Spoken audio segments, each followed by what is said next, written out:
Welcome to This Month in Security, a DevCentral podcast featuring contributions from Aaron Brailsford.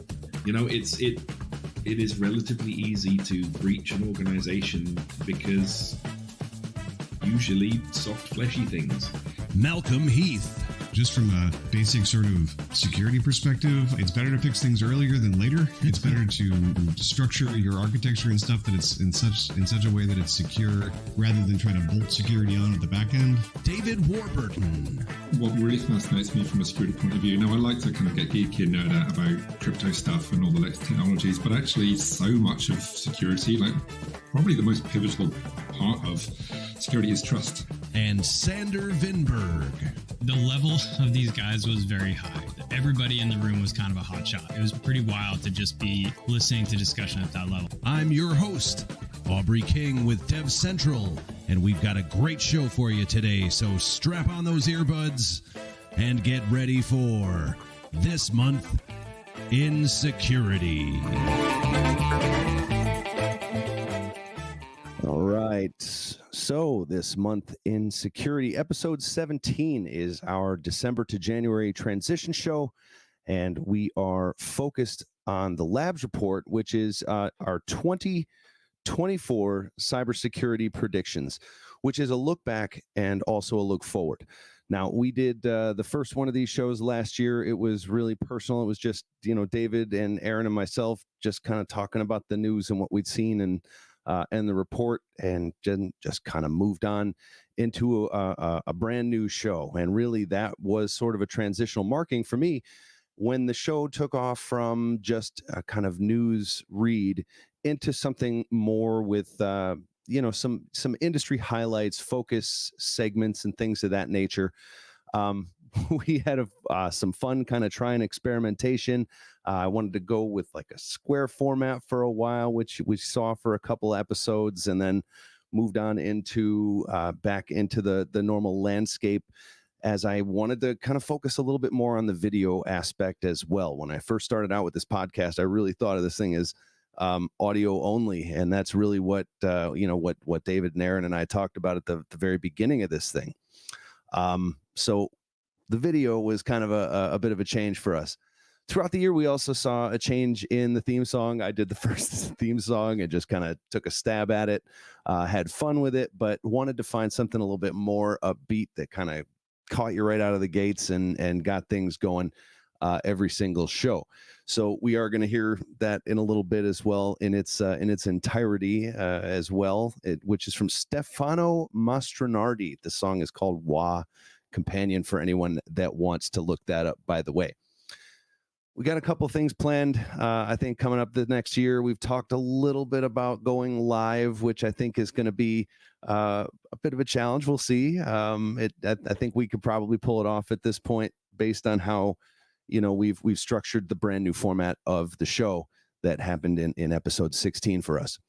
Wanted to say thank you to our 2023 guests, and that was a long list. We had 17 people that joined the show, on top of the normal contributors that we have month to month.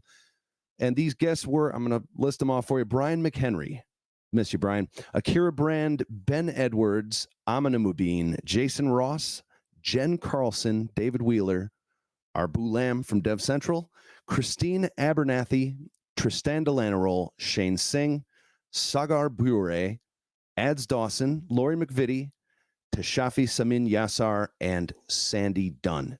So that was as I saw them in order. And in case you missed any of that, I do want to show you the entire year. That's something that I had planned out. So without further ado, and then we're going to bring on the rest of the fellas to chat about this. Here's the year.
Wow, that was 8 hours, right? 8 hours and 8 minutes of security content compressed down into a little over 2. So that was intense. that was our year, guys. And sorry if that gave you any visual impairments, Malcolm. That was a lot to take in.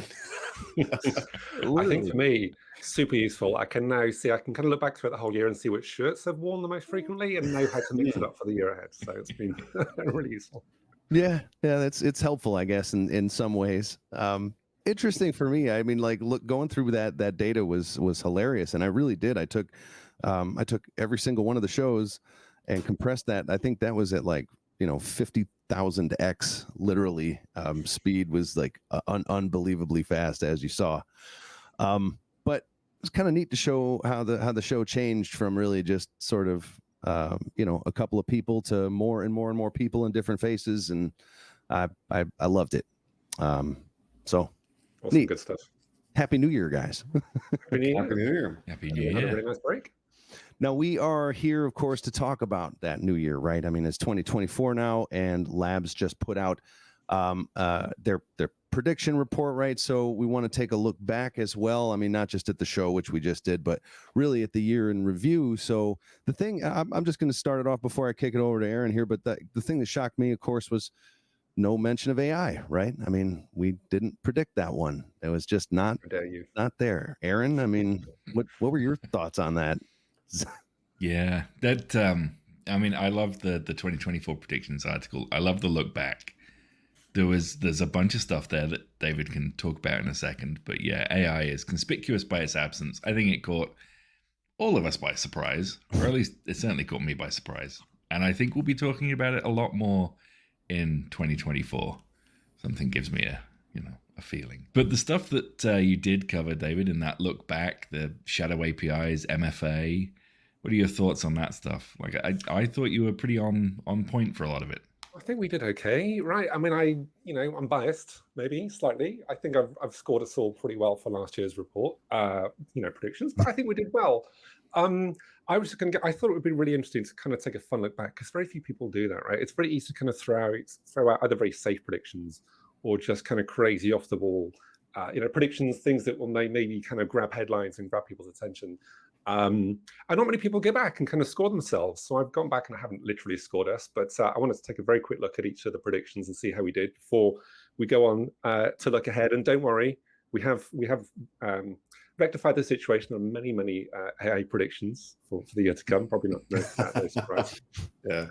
But shadow APIs, let's kick off with that one. So Sean Backer was one of the people who had contributed this prediction just over a year ago, saying that shadow APIs would cause problems. And what Sean means, or what he meant by shadow APIs, are the kind of, as the name suggests, kind of shadow IT type environment where maybe something gets deployed, infrastructure, in this case an API, without possibly going through all the kind of proper processes and security tooling that might already be in place.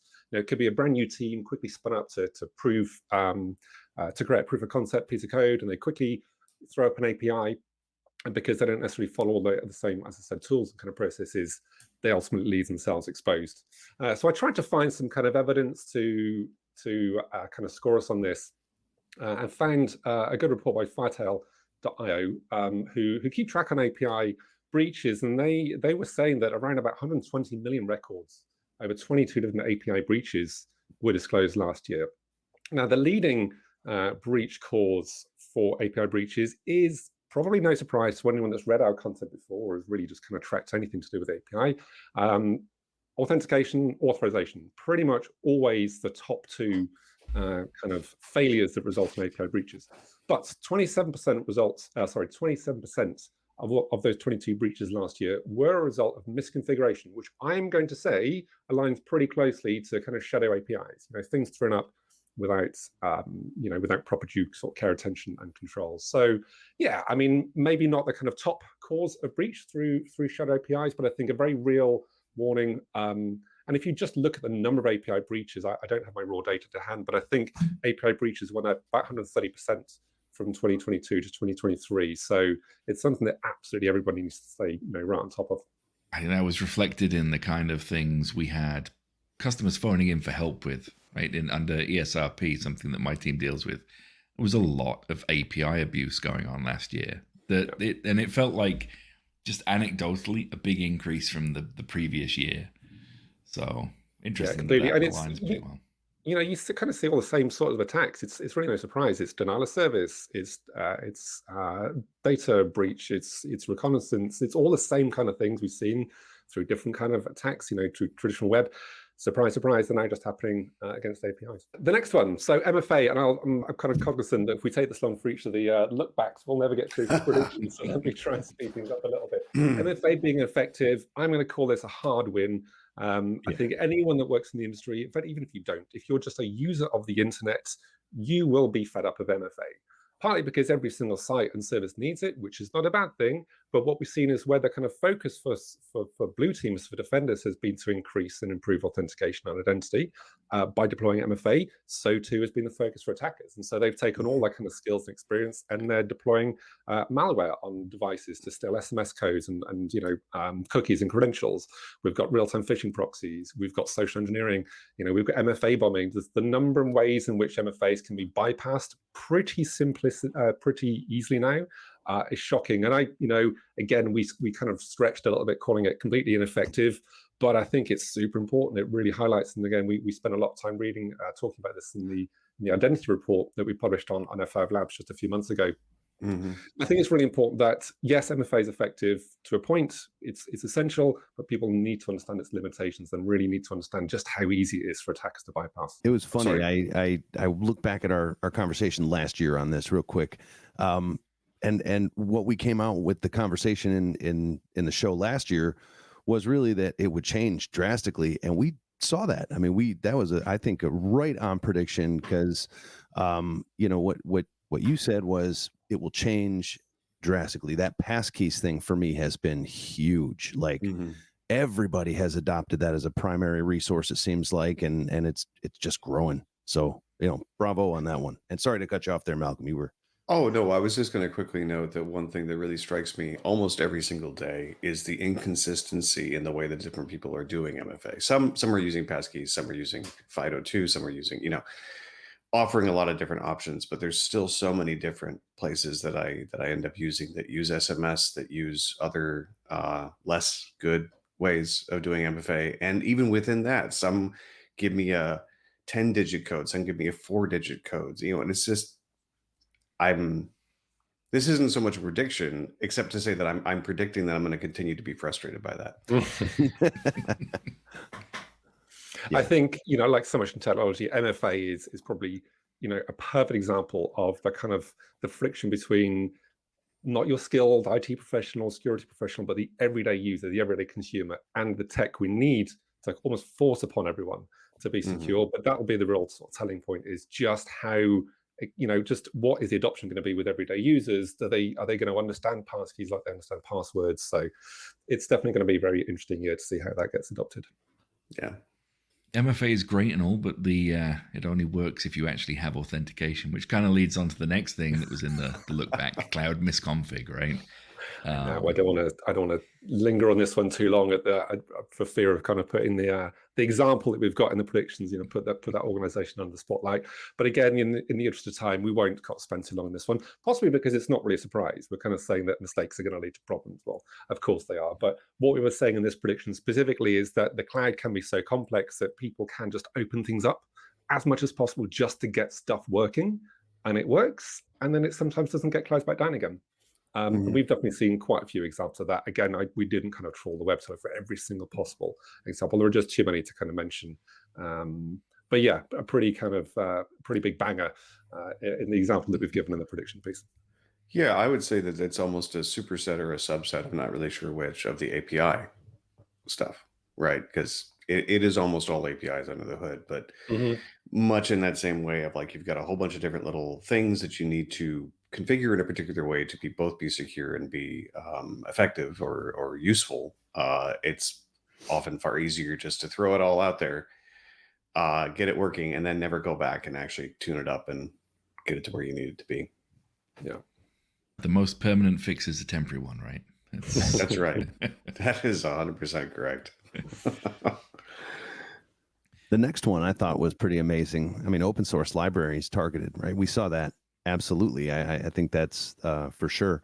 I participated quite a bit in the Linux Foundation this year, and we saw a lot of adoption of SBOM across the industry. I was just talking actually right before recording this with one of our community members who's working on a project to kind of like do a SBOM to WAF mapping. Like that's what he does with his customers. Like he encourages them to complete SBOM, and then once they're done with that, okay, we can kind of rank them in order what types of threats you've got here, and then craft your WAF policy from the SBOM. I thought that was a really neat way to look at that. You could do that with a ton of different technologies, not just WAP.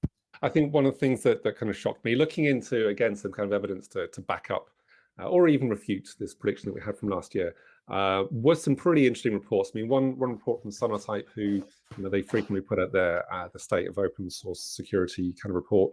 1 in 8 free and open source downloads have a known risk. 1 in 8, which sounds incredible. And another stat from the report: 96% of vulnerable downloads have a fixed version. And this is a kind of similar topic to I kind of go back to so much, whether it's TLS or authentication, but it doesn't matter. It's not so much the brand new tech and the brand new protocol that we've got. It's the old stuff. It's the stuff that people forget or don't upgrade or don't even realize there's a new version to fix. But yeah, some of the stats in this report was really quite shocking. There was an example from another report from globalsecuritymag.com, which talked about the banking sector in particular being heavily targeted. So it was interesting again to me because that was an example of how that was a very specific and dedicated kind of attack. So much we see in cybersecurity and organized crime can be opportunistic. Attackers can scan for an open port or a vulnerability in an application. Whereas for the banking sector in this specific report, at least, it looked to be very specific. The attackers had gone after a piece of open source code that was used specifically in the banking industry, so they knew what they were doing and really how to subvertively get into those organizations. Yeah, it was something that we talked about a number of times in This Week in Security was things like typo squatting or hijacking of packages, abandoned packages, that kind of thing, to try and poison the open source supply chain. It was a big problem last year, and it's going to continue to be a big problem this year. I'm absolutely sure.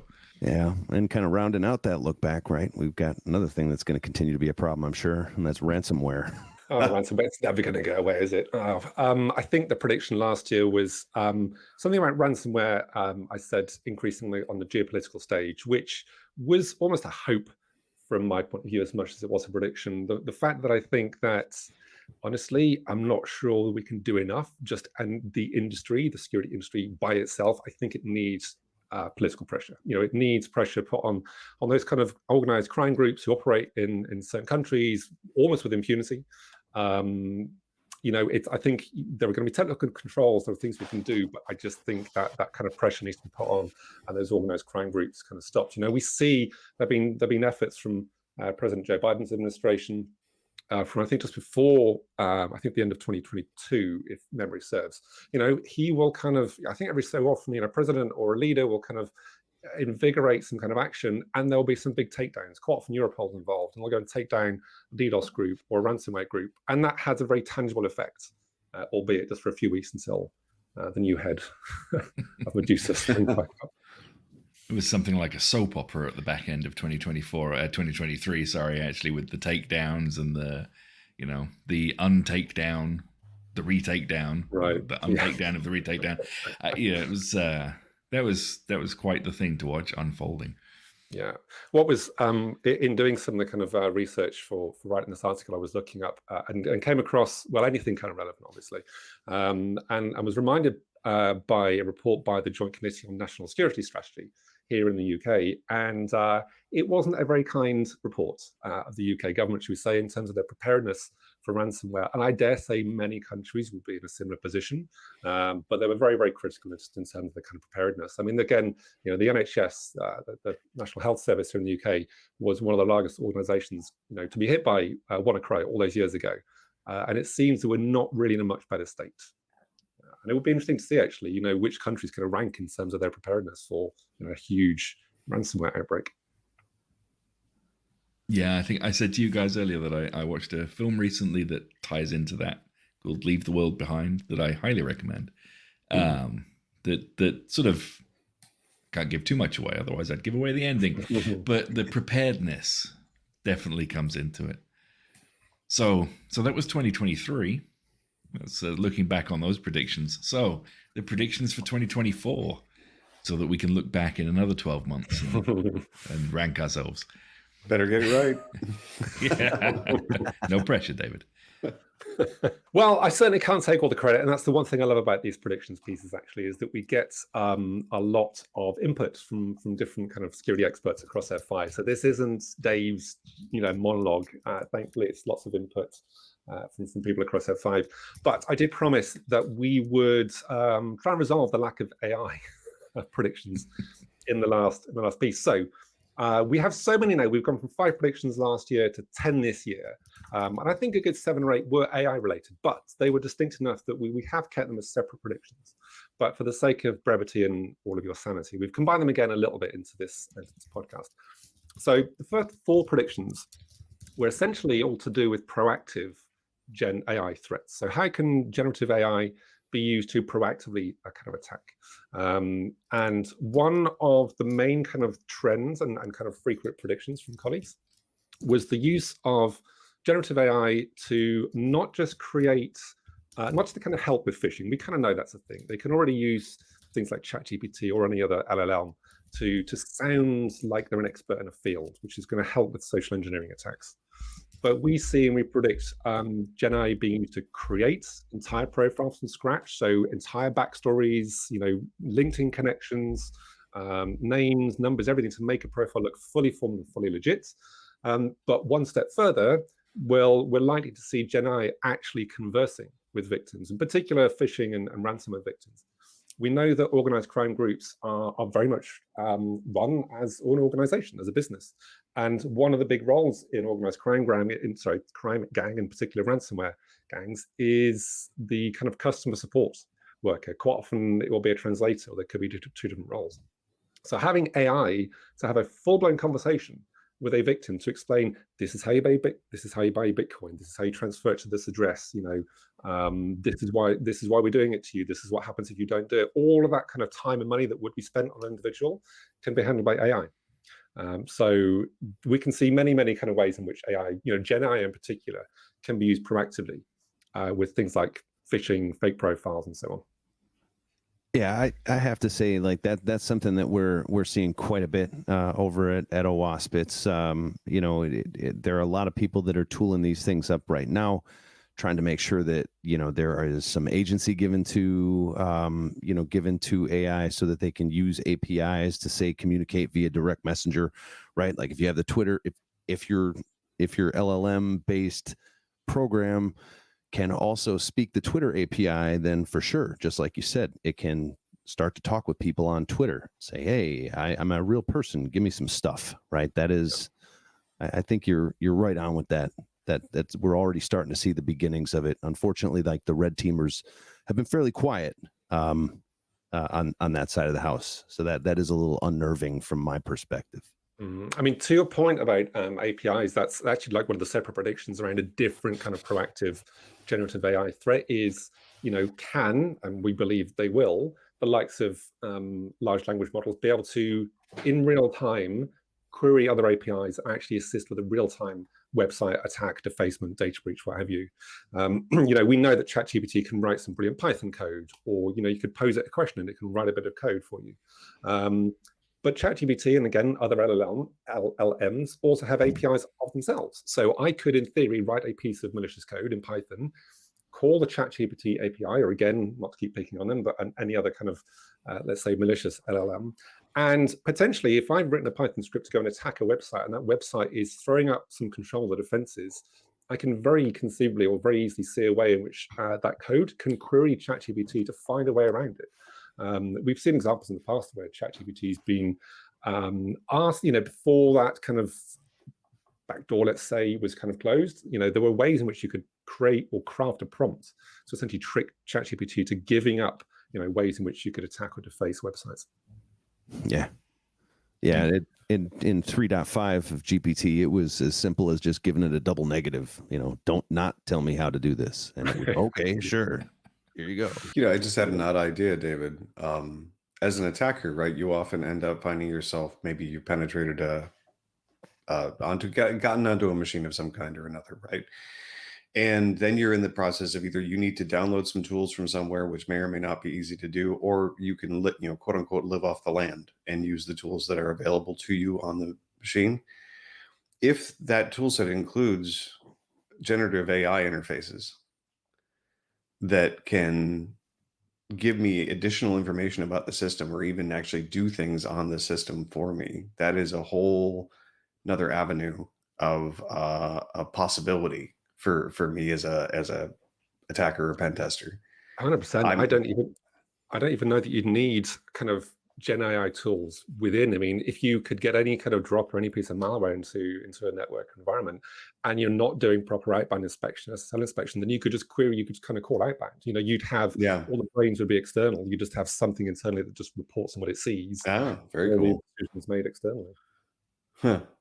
Well, we should have gotten that one in this year, but I guess not. Remy, who works in the office of the CISO, was very keen to kind of point out about disinformation with generative AI as well. So it's not just a kind of proactive kind of attacks. Sometimes it can be online kind of attacks.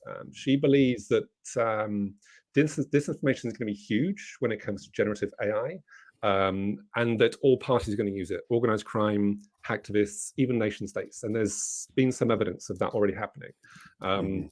Not just with text, obviously. I'm kind of thinking more along the lines of audio and kind of video or digital images now. We kind of know the likes of DALL-E and all the others, just how good the image is, and even some videos coming out now. So being able to kind of churn out fake content at the rate that AI will let us do is going to make it very, very difficult, I think, for nations to kind of protect and defend their citizens against that level of disinformation that is going to look, so genuine. I saw an interesting thread recently about generating AI imagery. Like, we've probably all played with the image generators in Bing or any of the other DALL-E, say. And it's quite good to get them to generate, quite easy to get them to generate, well, I was going to say, very convincing sort of artwork, right? And for a time, they really struggled with hands, or numbers of hands for that matter, with people with 3 arms and things like that. But this thread was specifically about generating images that looked like the kind of, I'm going to call them low value, but like these aren't professional photography pictures. They're snaps that people would put on their social media. And it would be like, people in a supermarket, or as if just taken on a mobile phone from someone, a candid shot down an aisle in a supermarket with people shopping. And they are phenomenally good. Like, I'm not sure I would spot that they were generated by AI at any kind of inspection. I wonder, I can't say I've looked into this. I wonder how good it is, but I can see, certainly when the likes of kind of disinformation, taking a leader, public figure, essentially cropping them out. It can be done, this kind of stuff that's been done for decades, albeit manually and with some level of automation, the likes of Photoshop and the rest. But if you could take, the image of, say, a leader, and have AI perform, pixel perfect kind of crop out, but also apply exactly the right kind of lighting to that person to help it fit in perfectly with this kind of fake background, I think that could be, extremely kind of damaging. One of the things I wanted to mention, I call out in the report actually, is ways to combat this. I'm not entirely convinced it's going to see a whole lot of uptick. Time will tell. But C2PA is an algorithm or kind of technology kind of jointly developed by the likes of Adobe, BBC, Microsoft, Canon, and some other kind of hardware and software manufacturers. And they're looking at the C2PA technique essentially provides cryptographically signed watermarks to content. So, that could be a way that we can kind of combat, fake images and videos. But as with everything, it's down to the user. How much are they going to understand if they see this little watermark image or don't see it? What is that going to mean to them, if anything at all? So, again, time will tell, I think. Definitely. So, continuing your AI theme, you had the sort of inadvertent generative AI threats was the next thing in the prediction. I think we leaked into that a little bit, to borrow a word, but more about that one. Yeah, I tried to kind of group these up because the ones we've kind of mentioned so far, again, to me, they're all about, again, being proactive, actually tangibly and physically, attacking sometimes in real time. This is just the risks. We've a couple of predictions here. We're just about the general risks of having AI at all. We saw an example late last year between a group of researchers, some of which from Google, who found a very, very trivial way to leak the training data from large language models. And I slightly tongue-in-cheek call it an LLM, a leaky large language model. That has now been patched in ChatGPT, but who's to say what the next silly inadvertent, prompt will be that allows real kind of, training data, which can and does include intellectual property, private, sensitive kind of data. Are we going to see that kind of similar attack, or what other inadvertent risks are we opening ourselves up to by having all this data interfaced by some black box, basically? The weird thing about that for me is one of the things that we talk about at OWASP a lot is how do you know when something even is a vulnerability with AI, right? Like there are theravulnerabilities that you can't quantify because we don't really understand what's happening inside these models as they process the data that they're taking in. So to me, that's kind of funny because you want to build in this functionality, but inherently that functionality is vulnerable. So like the viewing vulnerabilities that are inadvertent is so difficult. I mean, it really is. It makes you wonder whether the likes of the people that kind of are responsible for auditing and policy and compliance, things like GDPR. I mean, GDPR is a privacy focused but risk-based approach. I wonder if operators of LLMs have done privacy impact assessments. Because you could argue the likelihood of stealing that kind of training data is relatively small, you would hope, but the impact to privacy is huge, and there's a huge amount of data in there to train these models. So it'll be really interesting to find out whether privacy impact assessments are being done in these systems. That's one of those things that I talk a lot about, multi-cloud being helpful with AI deployment. I really feel it is. One of the things that we've seen with architectures already is that lots of people most of them are multi-cloud by nature, right? If you want to train your large language model, a lot of times what you're doing is you're kind of linking up with someone else's application that is usually in another cloud. And the hard thing is, how are you going to get there? You're going to traverse the open internet, which that's horrifying to me. There's a million things that could happen in between. And, to this point, I think really multi-cloud is nice. You're going to, at a bare minimum, be tunneled through there. And sometimes even with multi-cloud architectures, you're going to be like physically connected to that second cloud environment so that your training data can't be stolen, or in theory, right? You'd have to already be inside to get that. My favorite anecdote from the last year, speaking of like leaky large language models, this isn't really a leak of the language model. This is more a callback to the shadow APIs thing, was when folks figured out that, I think it was maybe a Toyota dealer, was using ChatGPT's API to power their chatbot. Kind of goes back to what you were talking about earlier.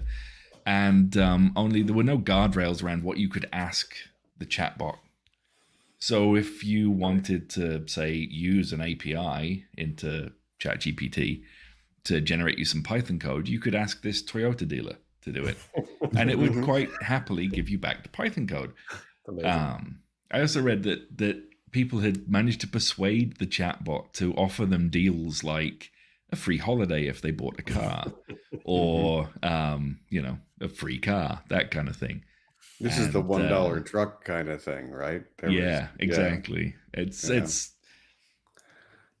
doing inadequate guardrails, let's say, around that API. It's difficult, right? I mean, we've spoken about input sanitization, scrubbing outputs on kind of web apps and through WAFs forever. How do you do input sanitization on something that's supposed to be completely open? We've spoken about as an industry, I feel like we've spoken about going to a kind of deny model rather than being kind of an open model that we are now. We're just denying certain parameters, certain things. I feel like really the secure web is deny by default. And then how do you do that with a massive LLM?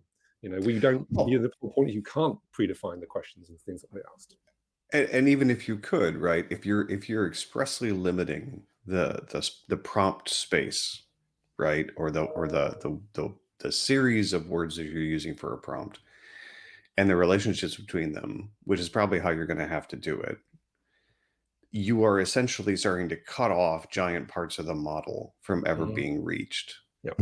which will reduce the efficiency and utility of the model itself. So 100%. that's going to be really fascinating to see. Yeah. Like I said, that functionality is intentional and vulnerable and vulnerable. You just made me think that sort of the prompt engineering aspect of attacking a large language model, it's social engineering. It's what you would do if you phoned up a human agent and you want to persuade them to do something they aren't supposed to do. Except currently the agent is, I'm going to say in human terms, not so smart. Well, so it's still relatively easy to persuade them to do stuff. Like Malcolm said with the double negative, it's like talking to a 4-year-old. It's like you can have a potentially great, sensible conversation, but it's not that hard to trick it as well. Yeah. The other aspect to kind of inadvertent Gen AI threats, I thought was worth covering just very briefly. I think we may have mentioned this kind of something similar before. Is just code creation. So we've spoken before about looking back last year to all the problems in open source software. Many benefits, but 1 in 8, as we said, bits of open source software have a problem. Well, what if we use ChatGPT or another LLM to go and create code? That's great. That's potentially not reusing someone else's vulnerable code.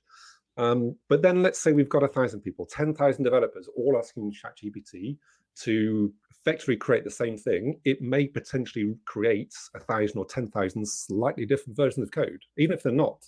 Even if they're identical, that's now native code that people copy and paste and put into their app.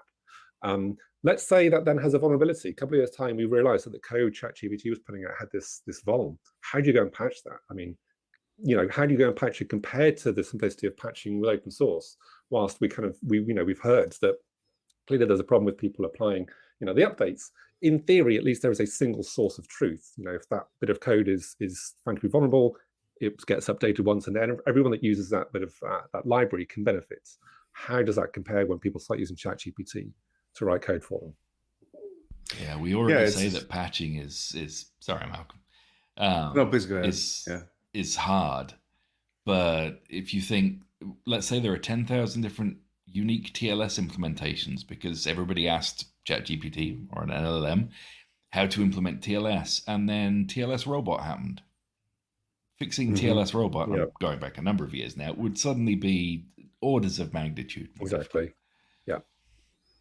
Yeah, I was just gonna say that this is almost like, to my mind at least, the Stack Overflow problem at a massive scale, right? If somebody posts on Stack Overflow, how do I do this, and somebody gives them some kind of crap code to do it that works, but doesn't have any sanity checks, it doesn't have any, it has a security flaw in it or whatever, and then people just cut and paste that.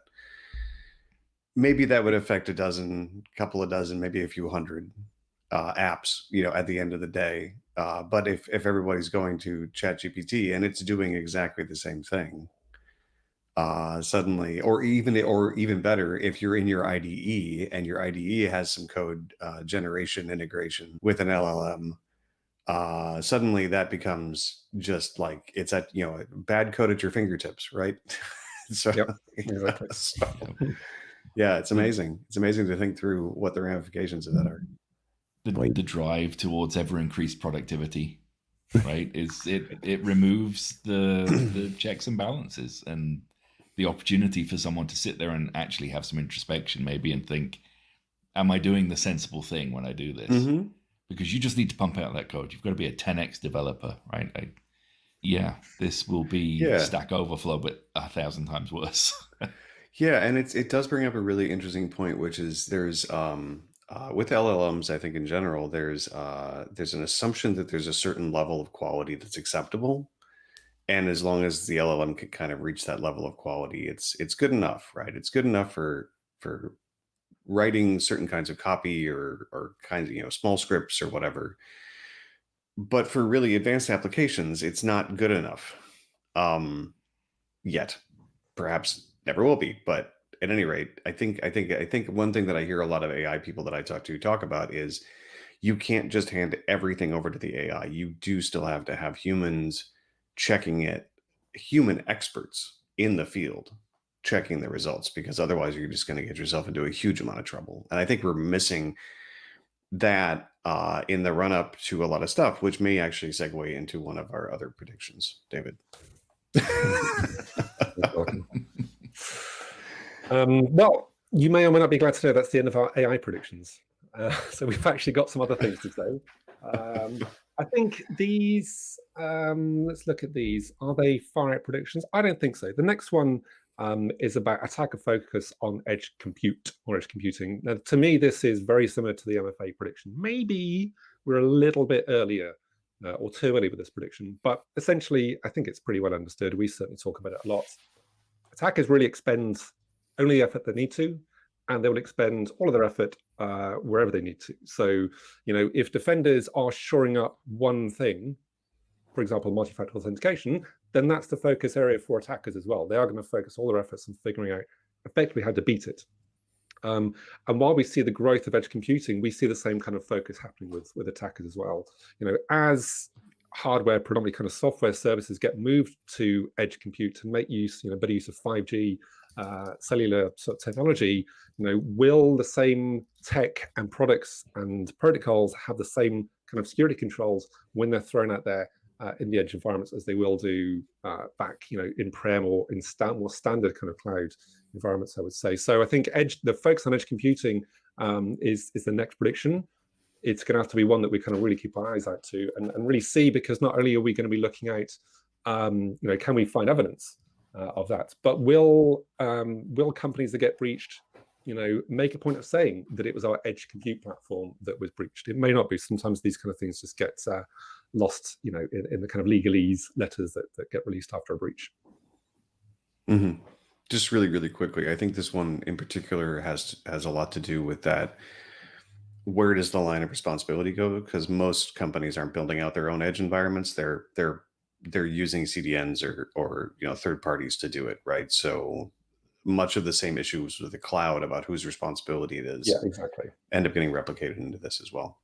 I think Malcolm brings up a good point. I think it really is going to come down to just assumptions and understanding. Where does the control end with one party and who picks it up for the next? Mm-hmm. But we'll see. Again, I think this one could be hard to kind of score itself on next year, because again, I would be surprised if a breached organization made a point of saying it was their edge compute environment that was attacked, maybe, but we'll have to wait and see, I think. Yeah, I don't think we're going to see a whole lot of data on that one. No. So prediction number 9, I think we're getting close to the top 10 to get through all of them. Attackers will be living off the land. So this is, I won't spend too long on this prediction, probably because it's bad news for everyone. I think the point that we're kind of making here is that, attackers are becoming far more competent at, I think, Malcolm, you made this point before when talking about AI, they get initial compromise, initial foothold, whether it's through a bit of malware, social engineering, what have you, and then the point of living off the land is typically what happens. They're making use of, scouring the network, scouring applications, looking for vulnerabilities elsewhere, open devices, unsecured devices. But I think the thing that would scare me, honestly, is that, one of the reports we put out, I think at the start of last year it was now, the CVE evolution reports. We worked with when Ben Edwards kind of joined us from SoundShare to help work on that report. In that report, we kind of showed just how few CVEs are being patched, just how few, how much organizations are already struggling to patch, what they already consider to be their mission critical applications, their exchanges, their oracles, what have you. To now say, yeah, but you need to patch absolutely everything all the time because one single vulnerability on one single workstation could own you, is, I think, nothing new, honestly, but I think it's going to be extremely difficult for organizations already to struggle, to patch their mission critical applications. I think we saw a couple of good examples of that last year, like the WinRAR 0 day that was being widely used to own end user devices. It's a tiny utility. Who would think WinRAR that could easily have been downloaded and installed by end users on devices? It's a small utility. What risk can there possibly be there's a whole level of inspection and end user training needed, and I mean, that's something that organizations like our own are investing heavily in to make sure that there aren't little hidden gotchas lying around on people's workstations. But it's not a small problem or an easy one to tackle. Agreed. So we're on to our last prediction, which is a little bit esoteric for anyone that isn't kind of too familiar with it.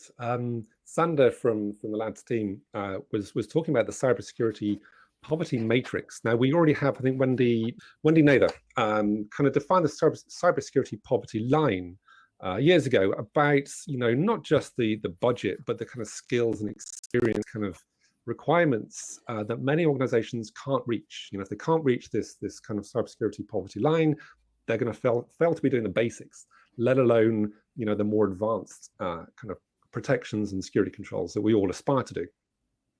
But Sander's thinking, far more long term about this, thinking about the cybersecurity poverty matrix, where it becomes a bit more 3D. It's less simple. It's less about, do we have the money, experience, and people? Because there are now so many different kind of platforms, from SIEMs to security incident response kind of control platforms. We've got WAFs, we've got CDNs. There's so many different tools and applications and protocols and just different types of cybersecurity experience. How do we get the experience, skills and budgets? So we think that this is going to become an increasing problem. Essentially, more and more organizations are going to have to absolutely rely on cybersecurity services. Having an organization run their web app file or run their CDN or what have you for them, because they simply can't hire enough people, whether it's because of the cybersecurity skills gap or lack of budget. But this is going to go in kind of various different dimensions. It's not going to be as simple as money and people. It's going to be, right, this organization's got some money, but they have to pick and choose. We can only afford a cloud-based security service because we just can't afford the time or expense to actually go and hire the people to do it and have them take the time to actually learn how to use those controls, as well as an external organization might be able to. So it's quite a kind of complex prediction if you think about it like this. A lot of us are kind of techies, we're kind of talking about the controls and vulnerabilities, but the social economic side of security always really interests me. So I think this is going to be a problem. As I say, we've got ransomwares going through the roof, we've got generative AI, we've got the ability, we've got people living off the land talking about every single thing they're patching. The world of security is just kind of going, it seems to be exponentially more complex, almost every day. Just staying on top of the general news is hard, but staying on top of, having the skills and the people to manage this kind of just growing sea of problems can seem insurmountable. And I think for a lot of bigger organizations, they're able to fix it by just throwing money at the problem. But for the SMEs, small and medium-sized organizations, it's just going to become ever more difficult. Yeah, I would. Long ago, I did, I was self-employed and did consulting for small enterprises. I would hate to be in the position now of trying to help those orgs secure their network. We barely had budget for, one guy to pop in for an hour every month, let alone a dedicated cybersecurity team or a SOC or any kind of real-time monitoring that's looked after by a 24/7 organization. I would hate to be in that position right now.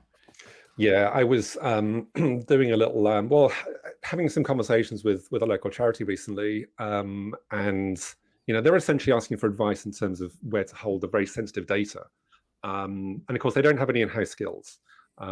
It's all about kind of relying on third-party service and organization to do it for you. But the one thing that we will still have to do with that organization is at least perform, the kind of impact assessments, the privacy impact assessments, if nothing else. So I think that'll be one thing that'll be very difficult to completely kind of offload, money or otherwise, is actually just taking the time to understand the data you've got and the impact of people's privacy and their freedoms should their data be, breached. Is something that, again, I think every organization needs to do. Unfortunately, regardless of whether they have the money for it or not. Because then at least to some extent you can not completely obviate, but you can show you've done your due diligence. No, we don't have every single advanced security control in the world, but we've taken time to consider the impact of people's lives, and we've done the best we can with budgets and times and everything else. But that was it. That was our kind of top 10. So again, we'll have to come back next year and see just how good. I might get someone else to score us. Otherwise, I might just give us a pass. again for every single prediction. Well, I thought you guys did great. Really, I mean, looking the 2023 was fantastic. Obviously, there wasn't a lot of mention of AI, but really, my perception is nobody could have called it. I mean, it's just sort of like, when is this going to hit? And just out of the blue. I think I've said it before, but I mean, not only has AI seemingly, I mean, it's been around forever, but again, if you're not working in the industry, it seems like it's come out of nowhere. But I think the thing that still blows my mind is just the number of avenues to which Gen AI in particular seem to be applicable. We can do more than just create funny images and write some text. No, it's doing scientific research and potentially attacking websites. Who knows? Mm-hmm. Oh yeah. I mean, it's mostly changed. It's generating memes. If only I could get it to generate my PowerPoint presentations. I'm trying to get that done. Well, I guess I want to say thank you guys for the report. It's fantastic. Thank you for everything the Labs does to contribute to the community as well. It's fantastic. And thank you guys for doing this show. I mean, this is another year in the books. So, well, thanks for having us back. It's always fun, especially doing these kind of recaps. Yeah, it's been a fun show. Agreed. Thanks very much. Yeah, and it's not just Labs; it's F5 Cert as well. I gotta give a shout out to my old crew. Thank you for everything that you do to defend our customers and help them out. As you say, that's our primary goal, right? This is a sideline for us essentially. Our primary goal is helping customers come under attack and helping keep F5's products secure. Mm-hmm. So that's important work. This I love doing, and I'm really proud of the 16 episodes we've put out so far. And here's to another 12 in 2024. It's started off as a strong year, I think, already in terms of security news. So we'll have plenty to talk about. Yeah, I don't think we're ever going to be bored here. No, I'd agree. And to that, to Malcolm's point as well, really the community effort from CERT. I want to also mention that's one of those other adjustments I didn't talk about. We started doing a bonus for This Week in Security. This Week in Security has actually been out on community.f5.com for a long time. Aaron, how long has it been now? A couple of years? Is that? Yeah, probably a couple of years that we've been posting those publicly. And so we're bringing them out here too. So I'm doing a read off. If anyone hates it, please give us a like or, comment, things of that nature. And always, give us your feedback. We want to know what you think of the show and what we can do better to help serve the community. So I think without further ado, thank you everybody for tuning in to episode 17 of This Month in Security. Please hit like, subscribe. We'll see you next month. Thanks for checking out This Month in Security. Again, I'm your host, Aubrey King with DevCentral, and I really hope you enjoyed it. If so, I hope you'd click like, or maybe even click subscribe, or consider writing a review or a comment. This Month in Security is a DevCentral podcast, community supported. Thanks again for stopping by, and we hope to see you next month.